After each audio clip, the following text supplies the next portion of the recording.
ponentes a subir para la ronda de preguntas y vamos regular de tiempo, pero vamos a intentar dar cabida a todas las cuestiones que surjan en la sala.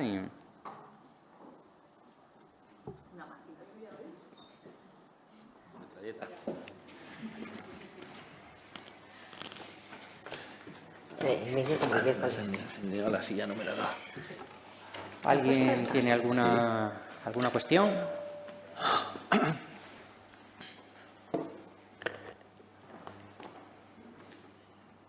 Por allí tenemos una. Lourdes. Allí, en las... Es que luego le tengo que... por favor. Allí. Quitamos lo del ministerio, enviamos.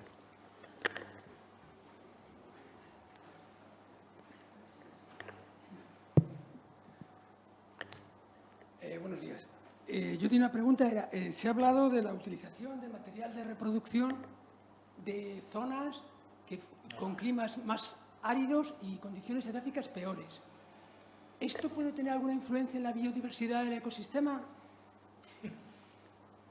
Bueno, esta es la charla que ha hecho Lourdes. Como Lourdes no está en la mesa, pues yo mismo la respondo.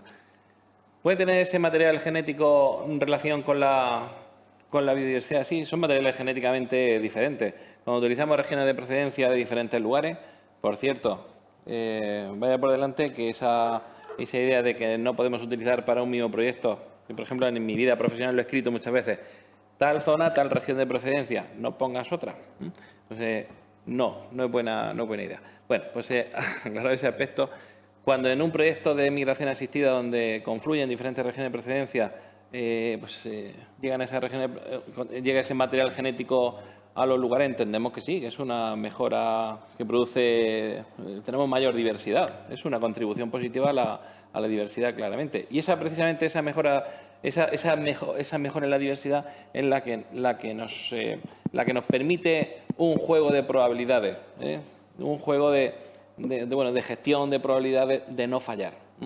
Como comentaba Lourdes, tenemos regiones de procedencia que, según las experiencias que hemos obtenido con el LIFE hasta el EPO y las experiencias que ya ha desarrollado previamente la Universidad Politécnica de Valencia, pues, por ejemplo, el levante interior va mejor. Parece ser que tiene como característica la enzima que representa la adaptación a la sequía. Bueno, pues de alguna manera esa mejora de la diversidad nos permite gestionar un riesgo, reducir de alguna manera la probabilidad de que todo falle. Hemos tenido regiones de procedencia con el doble de supervivencia que otras. Entonces, pues sí, es una diversidad que nos permite gestionar en un contexto de cambio climático como el que estamos viviendo. Interpretamos que sí. Yo quería añadir una cosa, sin lugar a dudas, es la acción del proyecto que más controversia ha generado por lo novedoso y porque, bueno, pues pone sobre la mesa cuestiones que hasta ahora, digamos, eran líneas rojas. Y creo que, bueno, está en una etapa muy incipiente, hay poco conocimiento al respecto, pero sí que merece la pena seguir investigando en esa línea, pero efectivamente quizá los resultados necesiten un poquito más de validación o seguir trabajando en ello. Pero bueno, es digamos, otra herramienta más que debemos valorar e intentar conocer como posibilidad de restauración ecológica. Pero, en mi opinión, sí que es verdad que que está en un estado incipiente todavía de conocimiento. Claro, como comenta Miguel, los resultados los veremos de aquí a 30 años. Tendremos que esperar. Claro, lo que traemos aquí son resultados de arraigo. Estamos en la fase de arraigo, en la fase incluso inicial del crecimiento, y parece que hay diferencias significativas entre regiones de procedencia. Positivo. Pero tendremos que llegar a la fase de fructificación. Tendrá que haber dispersión, regeneración natural y a ver qué pasa. Todos recordaremos, por ejemplo, en los años 80, cuando se consideraba que Pinus eldarica iba a ser una especie, que iba a competir de una forma muy potente con Pinus halepensis. Bueno, pues han tenido que pasar 40 años para ver que no es una especie mejor que Pinus halepensis para la resistencia a la sequía, incluso donde convive, en los rodales donde conviven las dos especies, donde se hicieron aquellas pruebas experimentales, Pinus halepensis aguanta mejor. De cara por ejemplo, a la procesionaria tiene preferencia por Pinus hildárica. O sea que haciendo un análisis a futuro, a largo plazo, perdón, vemos que no es mejor Pinus hildárica que Lepensii, cuando en aquella fase inicial sí que se pensaba que podía ser mejor. Bueno, pues aquí habrá que esperar. El caso es que de momento los resultados apuntan en positivo. No estamos hablando de material genético ni alóctono ni otras especies. Estamos hablando de una migración asistida pues utilizando material genético diferente de otras regiones de procedencia, es decir, del sitio de más sequía, de otro tipo de suelos, etcétera. ¿Sí? Raúl. Sí. En primer lugar, daros la enhorabuena por este proyecto y por brindarnos la oportunidad de estar hoy aquí pues viendo el broche final de este proyecto. Yo os quería preguntar si os ha quedado algo en el tintero que digáis si el proyecto hubiera durado medio año más o un año más o hubiéramos tenido más financiación, podíamos haber abordado algún tema más. Y, en segundo lugar, si estáis pensando en poder hacer algo similar con alguna otra especie del territorio que quizá también pueda ser muy interesante. Bueno, voy a responder a la primera parte. José Luis ya me está mirando, tiene cosas para aportar seguro. En el tintero no se ha quedado prácticamente nada de lo que teníamos planificado. Hemos tenido la suerte, o como coordinador del proyecto he tenido la gran suerte de que todo el partenariado ha funcionado a la perfección, al 200%. Todos los objetivos que había en el proyecto se han desarrollado, se han cubierto y con creces. Claro, sí que es verdad que como el proyecto, por suerte o por desgracia, desde que empezó en el 2021 ha tocado el evento de sequía del Mediterráneo, muy realzado en la zona de Murcia, sur de Albacete, Alicante, y bueno, pues hemos visto que todas las medidas prácticamente eran necesarias y bueno, pues muchas se han desarrollado todavía con más intensidad. Pero más que cosas en el tintero, lo que han llegado son muchas reflexiones acerca de cómo podemos llegar más allá, cómo podemos escalar el proyecto, cómo podemos hacer trabajos complementarios. En el descanso, hablando con Keiko, el descanso y cualquier hueco que tenemos ya pensamos en cómo escalarlo, cómo aplicarlo a ámbitos concretos, a temas concretos. O sea que nada en el tintero, pero mucho por hacer, mucha perspectiva y mucho aprendizaje. Y una cuestión, prácticamente todas las acciones del proyecto, de teledetección, migración asistida, selvicultura ecohidrológica, selvicultura de diversificación estructural y biodiversidad, restauración inteligente de incendios, todas hemos tenido la oportunidad de empezar a aplicarlas ya en proyectos concretos. Es una cosa muy positiva para un live. O sea, que esa aplicación. Y bueno, pues, lo dicho, independientemente de eso, muchas cosas ya en mente para seguir avanzando. Creo que es así, esa es la sensación que tenemos. Sí, la verdad es que sí. Yo sí que echo de menos ahora retrospectivamente una cosilla que creo que se nos quedó en el tintero, pero cuando empezamos, ¿no? O sea, lo que hemos querido hacer lo hemos hecho. Quizá y toda la regeneración no la incluimos en el proyecto porque íbamos tan enfocados que nos olvidamos de ella y es una cosa que tenemos que meter en un futuro próximo. Y para mí un poco, o sea, y hilo un poco con lo que hablábamos antes, realmente aquí esto ha sido un proyecto muy bueno por los equipos y por cómo hemos funcionado todos. Y donde estamos en realidad es que de 5 años después, 4 años después, vemos que tenemos muchas cosas nuevas que empezar a pensar. Tenemos que empezar a pensar si cosas como lo que hablamos de las regiones de procedencia, que era un dogma de fe y que tenía mucho sentido, va a seguir teniendo en el futuro, ¿no? Y como profesión, ahí hay un campo de investigación, nos lo decía Miguel, ¿no? Para empezar. Pero es que además estamos planificando ordenaciones bajo unos criterios de estabilidad de las especies que igual hay que empezar a cuestionarse, porque no sabemos hacia dónde van a ir. Y las ordenaciones al final son planes a muchos años. Entonces, creo que hay muchas pistas de lo que hemos aprendido que tenemos que empezar a cuestionarnos para cosas prácticas, ¿no? Esto que contaba Esteban, de que ya estamos aplicando, está muy bien, pero casi mejor es decir, joder, igual todo este tema nos tiene que hacer pensar cómo gestionamos, ¿no? Y cómo planificamos las masas, porque luego son cosas que vamos a aplicar. Igual nos estamos planteando que las cosas son estables y el cambio climático, con todo lo que tiene controversia, es una realidad y debería empezar a hacernos a pensar si tenemos que empezar a gestionar nuestras masas de otras maneras, ¿no? Estas son unas cuantas herramientas. Efectivamente, Raúl, hay muchas más especies. Tenemos el pináster pasándolo muy mal en muchos sitios. Puede ser unas siguientes especies. Hola, soy José Atauri de la Fundación Fernando González Bernaldez. Coordinamos el Live Red Bosques Clima, que es un live hermano de este. Enhorabuena por el proyecto. Tiene muchos puntos en contacto con el nuestro. Y la reflexión que os hago creo que será común. Tiene que ver con... Estamos ensayando opciones de silvicultura alternativa, nuevas. ¿Cómo vamos a escalar eso al conjunto de las millones de hectáreas en las que hay que intervenir? ¿Cómo hacer que esa silvicultura sea posible en el conjunto de todos los bosques españoles? Marco ha dado alguna pista. En Zaragoza parece que lo podéis pagar con aprovechamientos, pero en nuestra experiencia es que hay muchos territorios donde eso no es posible. Bueno, yo lo dejo ahí, no tengo la respuesta, no sé si la debéis tener.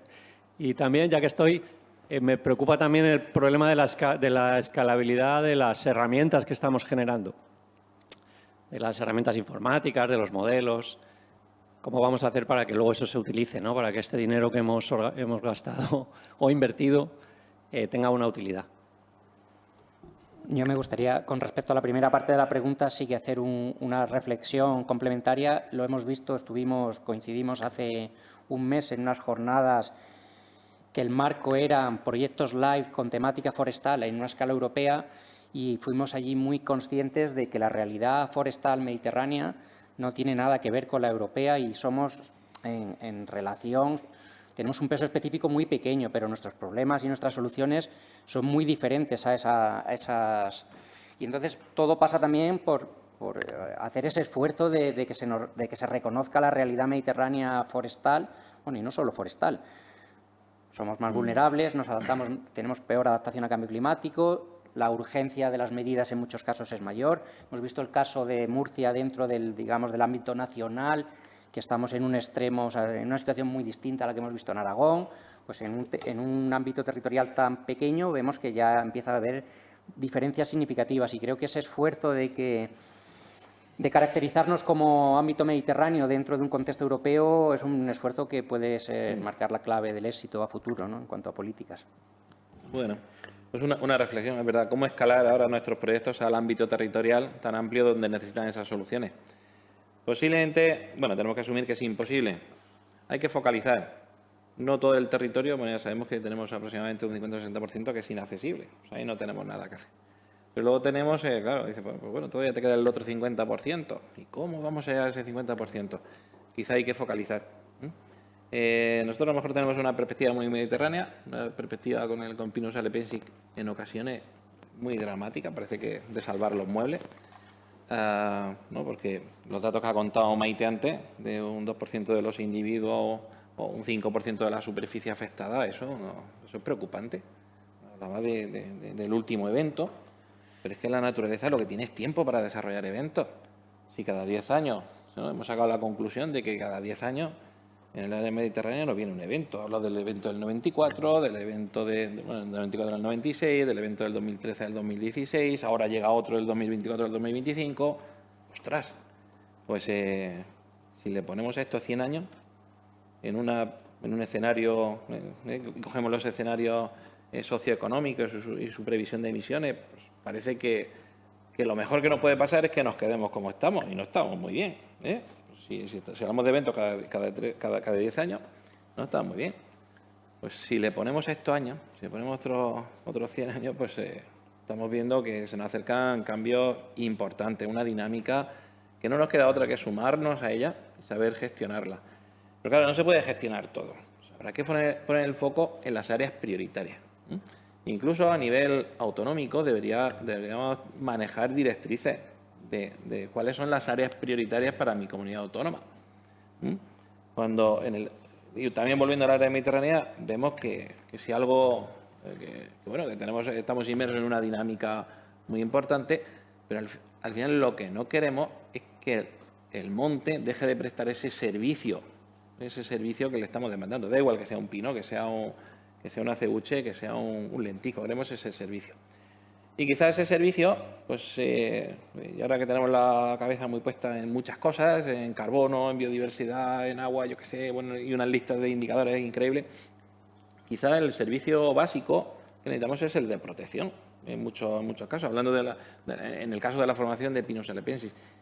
Y quizás en ese caso lo que tenemos es que focalizar, darle prioridad, hacer directrices para que nos sirvan para ordenar los territorios, las provincias, las comunidades autónomas, para poner el foco y que esa preocupación que tienes en mente que sea más fácil de gestionar.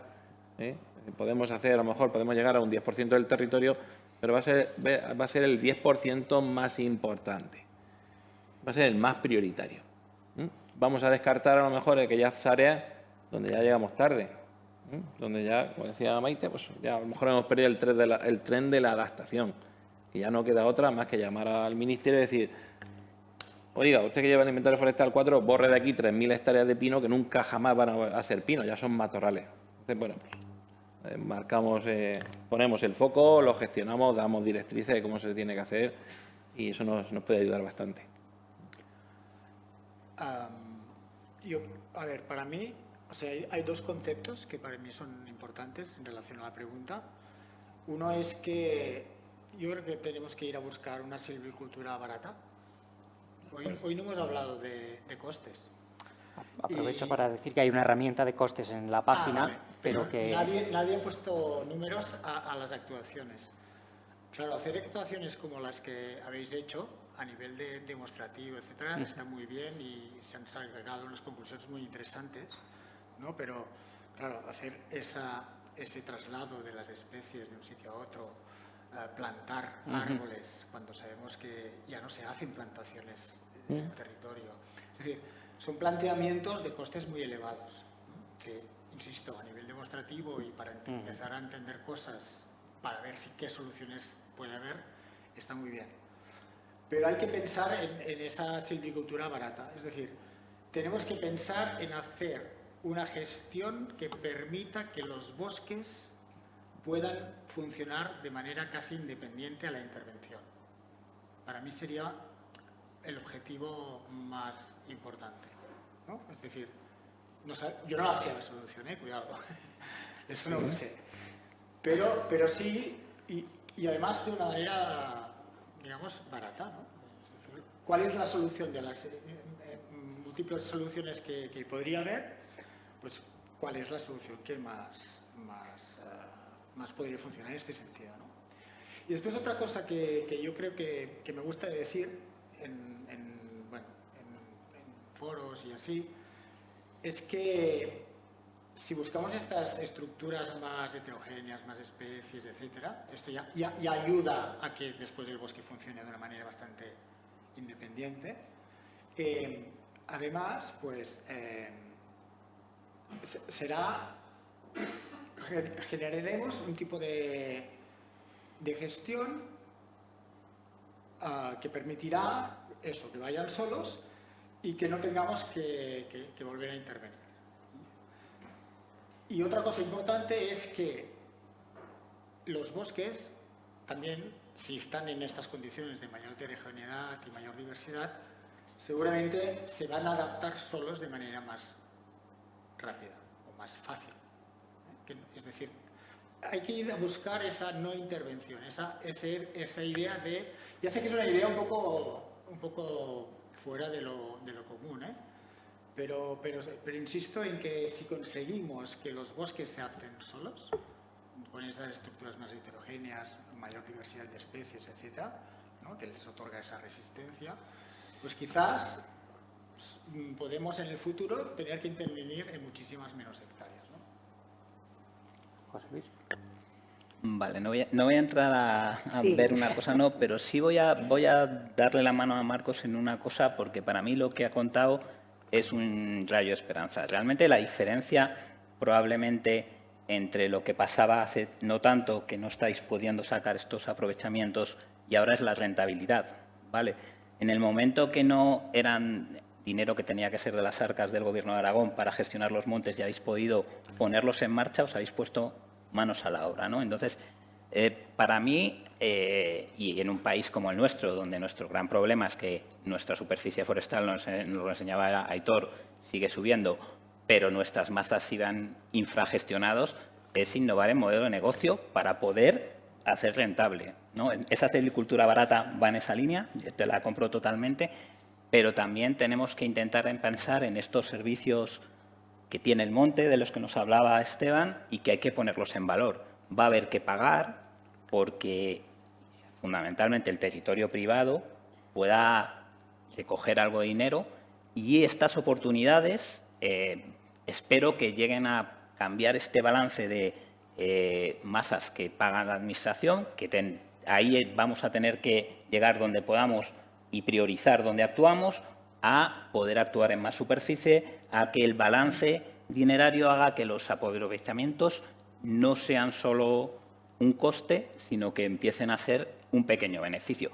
Y el beneficio, en realidad, no tiene que dar muchísimo dinero, tiene que permitir que podamos gestionar la superficie cada vez más, ¿no? Entonces, tenemos mucho que pensar en responsabilidad social, de que igual a la sociedad le toca pagar por los bienes y servicios que producen los bosques, y, por otro lado, tenemos que innovar en modelo de negocio para poder trabajar en más superficie, porque si no, seguiremos incrementando el problema, y esas masas que iban pasando a oscuro y que parece muy chulo, es muy bonito verlo, pero por otro lado es muy peligroso, son masas súper vulnerables, ¿no? De hecho, yo creo que ahora mismo está sobre la mesa esa línea de trabajo de los servicios ecosistémicos, hay incluso ya esquemas de certificación trabajando en cómo certificar esos servicios, y creo que es muy interesante. El otro día, no me recuerdo dónde, escuché una reflexión que me gustó, que hay que quizá dejar de hablar de pago por servicios ecosistémicos. Hay que hablar de inversión en servicios ecosistémicos, porque al final buscas un modelo de negocio y tiene que ser rentable para el que lo compra y para el que lo vende. Entonces, hay que darle mucho, yo creo que hay que pensar mucho en ese respecto y ver. Es difícil, pero creo que pasa por ahí, por lo menos en zonas donde no hay una opción maderera o una opción de otro tipo de retorno económico, ¿no? Marco. Sí, yo comentar un poco que lo que os hemos enseñado en Aragón y en la provincia de Zaragoza es un poco lo que hemos sido capaces de hacer, pero no lo que no hemos sido capaces de hacer. Quiero decir que de los datos que hemos visto, pues eso, 145.000 hectáreas de pino carrasco en la provincia, hemos trabajado algo más de 8.000 hectáreas, que además de esas 8.000 hectáreas, pues un 25% ha sido fruto de incendios forestales. O sea, hemos trabajado unas 6.000 hectáreas en verde. Voy a hacer un paralelismo. O sea, este live lo conocía relativamente. Una de las cosas buenas que le veo yo a este live y a otros que también conozco es que sí que hay realmente un nexo de unión entre un ámbito más científico y un ámbito más de gestores, que muchas veces hay bastante disociación, ¿no?, entre lo que es el ámbito más científico y el de aplicación, ¿no?, en la gestión o el de los propios gestores. Y quiero hacer el paralelismo precisamente con los aprovechamientos de madera y con los costes que tiene aquello que no es autofinanciable, porque es algo que a mí todavía me hace un poco estallar la cabeza. Dentro de nada nos van a venir fondos a Aragón para tratar masas en decaimiento. Hemos hecho un aprovechamiento tuvimos un decaimiento muy fuerte en Sierra Vicor, también en la comarca de Calatayud, y en un monte en concreto, dos montes que pertenecen al mismo ayuntamiento, sacamos un lote de 140 hectáreas que remataron, o sea, pagaron bastante bien, creo que también en torno a 10 euros el estéreo, pero luego la ejecución real ha sido que de esas 140 hectáreas solo han podido ejecutar unas 100. El resto no ha sido autofinanciable. O sea, De hecho, con procesador autocargador se hizo solo más o menos el 25% de la superficie. Al final nos hemos quedado con 100 hectáreas. El monte tiene muchas más hectáreas en muy malas condiciones y, ya os digo, con un decaimiento muy potente. Cuando ahora redactemos propuestas para tratar esas masas, sé que el coste nos va a salir de en torno a 3.000 euros la hectárea. Entonces, ahí es donde yo no acabo de... O sea, ¿cómo saltamos de coste cero o que nos paguen 200, 300, 400 euros por hectárea a que lo que no es autofinanciable pasemos a 3.000 y pico? Vamos a procurar, por ejemplo, ahí, con la ley de montes, descontar el valor de la madera, pero aún así yo creo que también tenemos que trabajar un poco todos en esa línea de análisis de costes y por qué pasamos de un coste cero a un coste de 3.000. No hay una horquilla intermedia, tiene que haberlo. Entonces, en esa línea también hay que trabajar. Sí, a veces esa línea... Claro, tenemos aquellos montes donde se puede hacer aprovechamiento, que esos son fantásticos, ¿no? Y luego damos el salto a esos 3.000 euros. Entre medias está el pago en especie que permite la ley de montes y es una solución fantástica. Oye, si paga el 30, el 35 o el 42, bienvenido sea. Claro, en ese porcentaje, ese es el porcentaje que deberíamos aumentar. ¿Y cómo se aumenta? Tampoco se le puede decir, venga, pues que el contratista que devuelva más dinero en concepto de pago en especie. La innovación. Tenemos que apostar por la innovación. A lo mejor se empieza por cosas tan básicas como tener el monte certificado, de forma que cuando vaya esa biomasa, ese bioproducto al mercado, porque se valore un poco más. Bueno, pues hay un grupo de investigación en Granada que está laminando pino con chopo. Ostras, pues si vamos a ese tipo de ideas, a lo mejor se puede revalorizar un poco más. O si caracterizamos el Pinus alepensis, si intentamos darle un uso estructural, que lo tiene, que es una madera fantástica. Si pensamos en esa idea innovadora, pues posiblemente actuemos en ese porcentaje y podamos subir un poquito ese porcentaje y actuemos en esos casos que no tenemos más salida que actuar. Se han tratado dos extremos. Bueno, como decía José Luis, tenemos el caso de la falta de regeneración natural en masa adulta. A veces hay que intervenir. O las masas jóvenes, tantas masas jóvenes muy regulares, muy coetáneas, donde tenemos que desatascarlas. A futuro tendremos pinares adultos, maduros, diversos, etcétera, pero a día de hoy tenemos pinares que plantamos el otro día, que plantamos hace 50 o 60 años, donde no hay suelo todavía, no hay biodiversidad, no hay resiliencia, no hay soporte, no hay mecanismo para salir adelante. Y ahí tenemos que ir pues con innovación.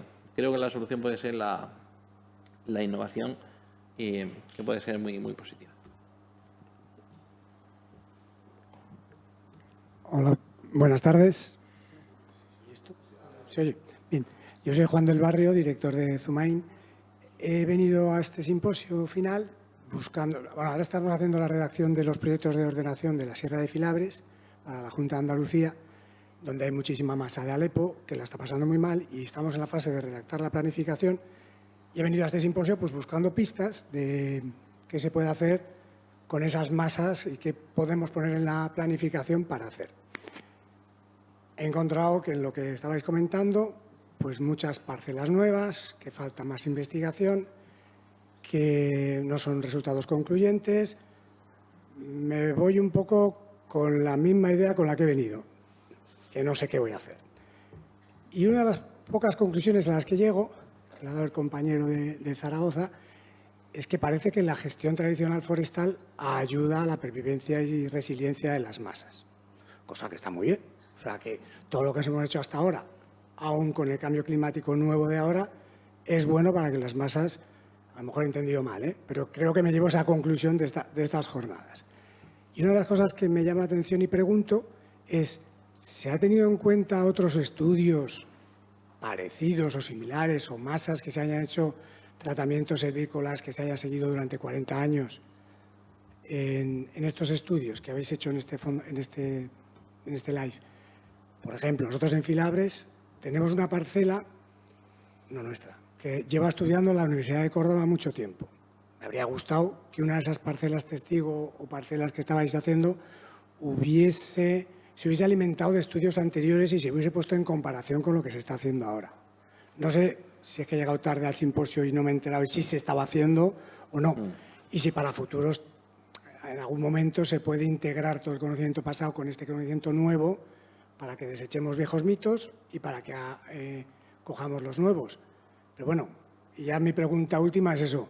¿Me puedo ir contento con esa conclusión que me saco, que la gestión es buena para la adaptación? Yo a esa última pregunta coincido contigo. La gestión tradicional que hacemos de la LEPO, por lo menos en la parte que yo conozco, se parece mucho, por no decir que es casi lo mismo, o sea, pues al final tiene un fin protector con ligeros ajustes según el objetivo, si es para agua o si es para otra cosa, pero se parece mucho a lo que hay a la gestión adaptativa al cambio climático. No sé, en otras especies donde digamos el enfoque es productivo, muy productivo, en otras especies donde, pues a lo mejor sí que es una gestión muy diferente a lo que habría que hacer para maximizar otro tipo de objetivos. Pero en nuestro caso se parece mucho a lo que veníamos haciendo de manera tradicional. Lo que pasa es que falta mucha gestión, mucha superficie por gestionar. Esa es mi visión, mi punto de vista. Te respondo. Te puedes ir tranquilo que sí. La silvicultura ayuda a la adaptación. Son resultados que en pocos minutos hay que establecer pues, conclusiones. Realmente el proyecto ha profundizado lo suficiente como para que sepamos diferenciar la línea que separa un tipo de silvicultura y otra. Hemos tratado silvicultura ecodiológica, silvicultura de diversificación estructural, silvicultura para el fomento de la biodiversidad. Están claramente diferenciadas y las hemos probado. O sea, estos conceptos que se han manejado, quizás dentro del ámbito de la academia y tal, se han llevado a proyectos reales y se están ejecutando. Están dando resultados, esperemos que a largo plazo. A veces, claro, efectivamente, por ejemplo, en migración asistida, claro, si es que el proyecto dura lo que dura 4 años, hay que montarlo, hay que montar las acciones y, claro, en la agricultura en un año logras 2 cosechas de lechuga, eso logra los resultados finales, pero nosotros en el ámbito forestal tenemos que tener paciencia y esperar mínimo 15 años, 20, en ocasiones 30. Pero, vamos, no solamente que te puede ayudar, sino que es sumamente necesario establecer silvicultura adaptativa donde el monte lo pide. En cuanto a si se ha tenido en cuenta otros trabajos, sí. Se han tenido en cuenta, por ejemplo, la Politécnica de Valencia, a la hora de diseñar este proyecto se basó en experiencias que ya tenía. Por ejemplo, desde Cantonio del Campo llegó a Valencia, lo mismo lleva ya 20 años. Y a su vez esas parcelas se retomaron de las que llevaba el grupo de investigación. En cuanto a experiencias ya fuera de la academia, pues creo que todo lo que todas las experiencias que había abiertas en Murcia se han incorporado al LIFE.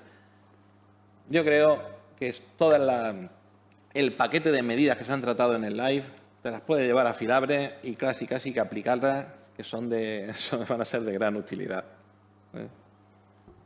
Bueno, ya que vamos un poco, si no hay ninguna última pregunta, vamos a ir dando por concluido, agradecer a todos la asistencia, a todos los socios, a todos.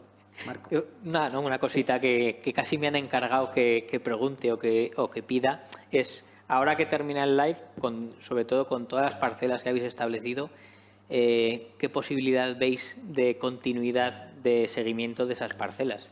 Tanto por la organización o por parte del Ministerio, o si se podría hacer un otro live de seguimiento, porque claro, una vez establecido todo esto, desde luego las que hay en Aragón nos parecería interesantísimo que se siguiesen estudiando.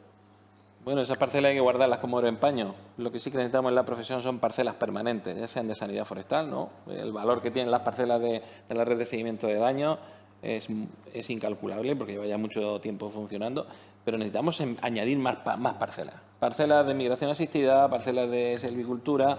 Entonces, pues vosotros en el ámbito que os compete, guardarlas como oro en paño. Tenemos un post-live donde haremos una propuesta lo más viable posible, pero y ya extendida a todos los socios, creo que hay que incorporarla las universidades a su red de investigación, nosotros los profesionales de empresas a nuestros estudios futuros y que se consoliden. Necesitamos esas parcelas, necesitamos esa experiencia para los que vengan después, ¿no? Estamos hablando que en el mundo forestal las respuestas llegan tarde, tardan 20 o 30 años en llegar, pues para los que vengan después que tengan ese resultado listo para usar. Ha sido un proyecto bastante curioso porque desde el punto de vista forestal ha sido un poco como siempre, intentar reutilizar todo el trabajo. Igual que hemos trabajado con vosotros porque sabíamos que no teníamos el dinero y lo que os hemos venido a pedir es, oye, ¿podemos en una pequeña parte de vuestro aprovechamiento hacer esta parcela? El tener a las universidades es una garantía porque ellos han incorporado esa visión desde el equipo de Laura hasta los equipos de Aitor y de Dani, de estas son parcelas que ya vienen de proyectos. Y luego aquí está ese malabares que hace todo el mundo para enlazar con el siguiente proyecto y tener la financiación para seguirlas monitoreando. Porque, claro, efectivamente, como decía Esteban, nos ha dado tiempo a tener un dispositivo que ahora hay que poder alimentar para sacar las verdaderas conclusiones en el tiempo. Bueno, pues finalizamos así el proyecto, el simposio y, bueno, agradeceros la asistencia a todos los participantes, al Ministerio por acogernos y, sin más, pues, bueno, dar las gracias.